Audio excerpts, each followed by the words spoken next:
সুতোপাকনা চ্যানেলের পক্ষ থেকে সকলকে নমস্কার জানিয়ে মেঘালয়ের দ্বিতীয় ভিডিও নিয়ে আপনাদের সামনে আমি চলে এলাম।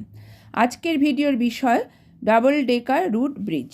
আমাদের দেশের মধ্যেই যে এত সুন্দর প্রাকৃতিক সৌন্দর্য লুকিয়ে রয়েছে যা বাইরের দেশকেও হার মানায়, সেরকমই মেঘালয়ের লিভিং রুট ব্রিজ, যা মানুষের বুদ্ধিমত্তা দ্বারা তৈরি বিরল আকৃতির অনন্য প্রাকৃতিক ঘটনা।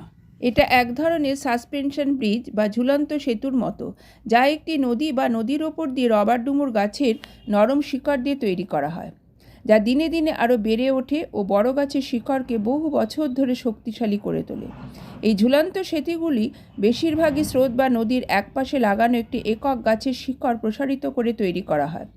এক একটি এ ধরনের ব্রিজ তৈরি করতে 15 থেকে 20 বছর সময় লাগে এবং এই সেতুগুলির কয়েক শতাব্দীর জীবনকাল আছে।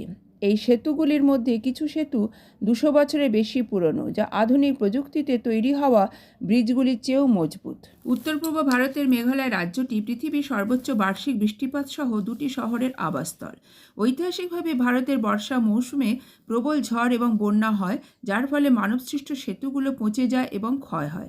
এই পরিস্থিতিতে বেঁচে থাকার জন্য মেঘালয়ের আদিবাসী খাসিরা একটি গাছ থেকে সেতু তৈরি করেছিল, যা সাধারণত ভারতীয় রাবার উদ্ভিদ নামে পরিচিত। ফিকাস ইলাস্টিকা ডুমুর বংশের একটি প্রজাতি। এর বায়ুযুক্ত শিকড় রয়েছে, যা বাঁধা, বাঁকানো এবং সেতুর মতো কাঠামোতে আকার দেয়া যায়।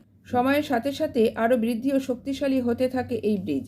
কিছু সেতু শত শত বছরের পুরনো বলে মনে করা হয়, যদিও তাদের সঠিক বয়স কেউ জানে না।